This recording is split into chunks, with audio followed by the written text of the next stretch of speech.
बच्चों, पिछली ताशिका के समय हमने हिंदी विषय को लेकर पन्ना नंबर 110 पर जो दोहे थे, इन दोहों का अध्ययन किया, जिसमें कबीर, तुलसीदास, तिरुवल्लुवर तथा आदि प्रचलित तथा संकलित दोहों का अध्ययन किया। अब हम इस दोहों के बाद शब्दार्थों का अध्ययन करेंगे। काल, कल,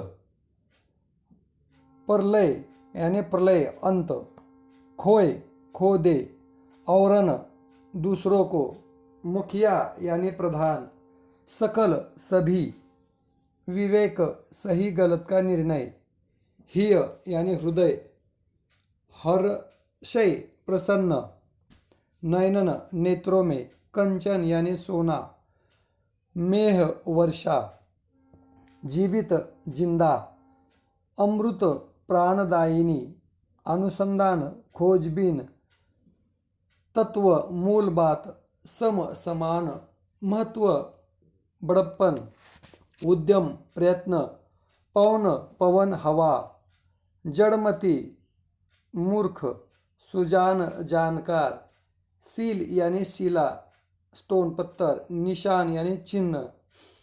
इस तरह से दोहों के बाद शब्दार्थ और शब्दार्थों के बाद काव्य बोध रूपी प्रश्नों का अध्ययन करेंगे। 1. प्रश्नों के उत्तर दे। मौखिक, उन दोहों को सस्वर गाकर पढ़े जिनमें कहा गया है मीठा बोलना चाहिए। ऐसी बानी बोलिए मन का आपा खोय, औरन को शीतल करे आप हो शीतल होय। जहाँ अनादर हो वहाँ नहीं जाना चाहिए। आवत ही हर्षय नहीं, नैनन नहीं सनिह, तुलसी वहाँ न जाइए कंचन बरसे मेह। हमारे पहुँचने में जिसके हृदय में खुशियाँ और आंखों में प्यार न झलके, ऐसी जगह हमें नहीं जाना चाहिए। सही समय पर कार्य कर लेना ठीक होता है। विद्या धन उद्यम बिना, कहो जो पावे कौन, बिना डुलाए ना मिले जो पंखा की पौन। समय पर ही कार्य पूरा करना चाहिए। जैसे विद्या हमें स्कूली जीवन में ही पूरी करनी चाहिए। जैसे बिना हाथ हिले हवा नहीं मिलती, उसी प्रकार बिना परिश्रम के विद्या भी हमें नहीं मिलती। विद्या परिश्रम से आती है। विद्या कठिन मेहनत परिश्रम से आती है। इसका सुंदर उदाहरण समझा है। जिस प्रकार मेहनत के अर्थात बिना हाथ हिलाए हाथ के पंखे से हवा नहीं मिलती, उसी प्रकार विद्या रूपी धन भी बिना परिश्रम के प्राप्त नहीं होता। लिखित प्रश्न, मुखिया को मुख के समान क्यों होना चाहिए? मुखिया को मुख के समान होना चाहिए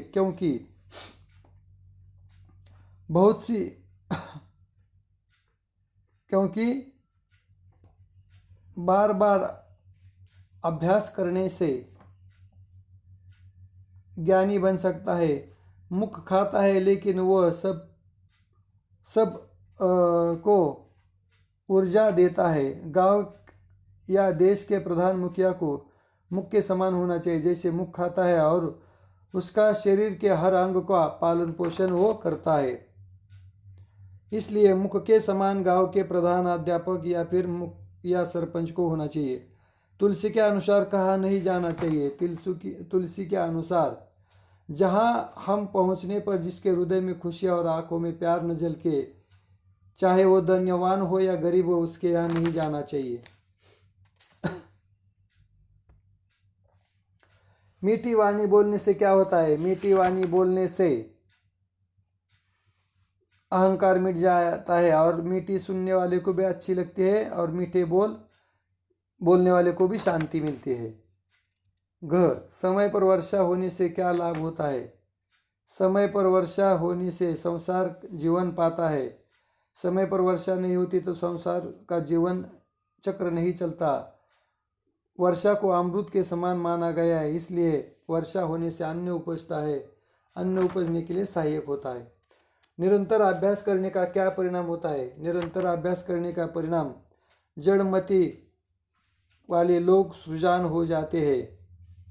जैसे परिश्रम से यश हाथ में आता है, उसी प्रकार जड़मति के लोग भी विद्यारूपी परिश्रम को पाकर सृजन बन जाते हैं। इसलिए निरंतर अभ्यास करने का यह परिणाम होता है। दोहों के आधार पर वाक्य पूरे करें। आज का काम कल पर नहीं छोड़ना चाहिए। जो सबको ध्यान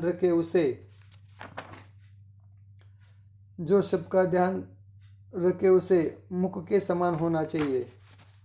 ऐसे धनी व्यक्ति के घर नहीं जाना चाहिए जहाँ हमारे जाने से वहाँ खुशी और आंखों में प्यार न झलके। परिश्रम के बिना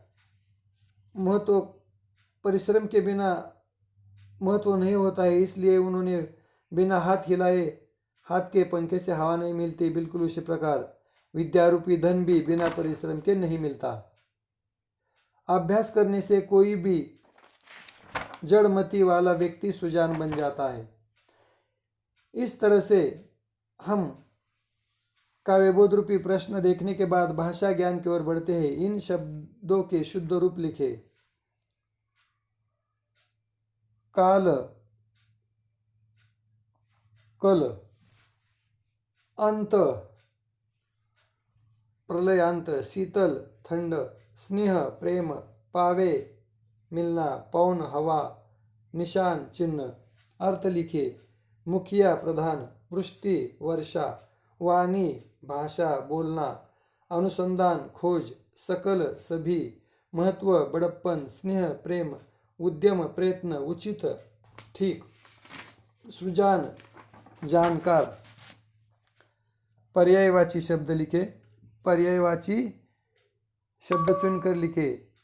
सृजन, ज्ञानी, विद्वान, नयन, नेत्र, चक्षु, हिय,